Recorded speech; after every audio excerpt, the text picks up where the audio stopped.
UP में बुलंदशहर के रहने वाले गोल्ड मेडलिस्ट कबड्डी के खिलाड़ी ब्रिजेश सोलंकी की जब से रेबीज के द्वारा मौत हुई है तब से लोगों में चिंताएं बढ़ गई हैं। और हालांकि खासकर उन लोगों में चिंताएं ज्यादा बढ़ गई हैं जिनके घर पर वो लोग पालतू कुत्ते रख रहे हैं या फिर जिन्होंने कभी लापरवाहियां कर दी हैं। हालांकि मैं पहले बता चुका हूं और आपको पता भी होगा साथियों, ब्रिजेश सोलंकी को एक पिल्ले की जान बचाते हुए पिल्ले ने काट लिया था या खरोच मार दी थी और उस चीज पर उन्होंने ध्यान नहीं दिया और वही चीज धीरे धीरे काफी बढ़ जाती है और उनके रेबीज का असर होने लग जाता है। अंत में उनकी मृत्यु हो जाती है। नमस्कार दोस्तों, मैं डी सिंह। आज हम जानने की कोशिश करेंगे कि ये रेबीज क्या है और आखिर कैसे होता है, कैसे फैलता है लोगों में। रेबीज लीजा वायरस नाम के वायरस से फैलने वाली बीमारी है। बता दें साथियों, ये जो लीजा वायरस है इससे संक्रमित जानवरों की लार में पाया जाता है। WHO के मुताबिक इंसानों में 99% रेबीज का संक्रमण कुत्तों से होता है। इसके अलावा कुछ गर्म खून वाले जंगली जानवर जैसे कि चमगादड़, लोमड़ी, सियार, भेड़िए और रैकून में भी रेबीज पाया जाता है। इसके साथ बंदर में भी पाया जाता है। बता दें, रेबीज का जो संक्रमण है बिल्ली, गाय, भैंस, बकरी या घोड़े जैसे पालतू जानवरों में हो सकता है।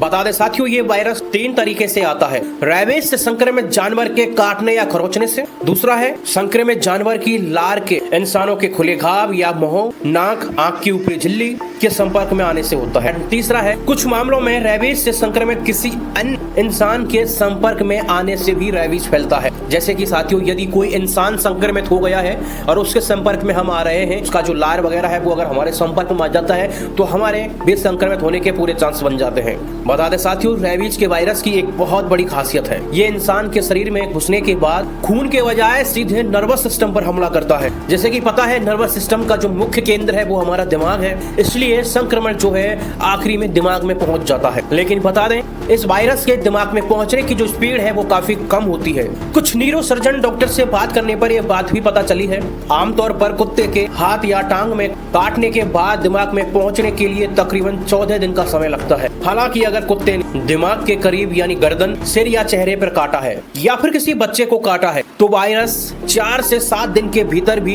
दिमाग के ऊपर असर स्टार्ट कर सकता है। लेकिन यह भी देखा गया है कि कुछ मामलों में रेबीज के संक्रमण का असर आने में काफी समय भी लग जाता है। ये इस बात पर निर्भर करता है कि आखिर घाव कितना बड़ा है। इस बात पर भी निर्भर करता है कि घाव के जरिए कितना रेबीज हमारे शरीर के अंदर गया है और इसके साथ ही आदमी की प्रतिरोधक जो क्षमता है वो कैसी है। यदि साथियों आदमी की प्रतिरोधक क्षमता अच्छी है तो कई बार हम देखते हैं कि रेबीज असर भी नहीं कर पाता है, लेकिन ज्यादातर केसों में रेबीज अपने लक्षण दिखा ही देता है।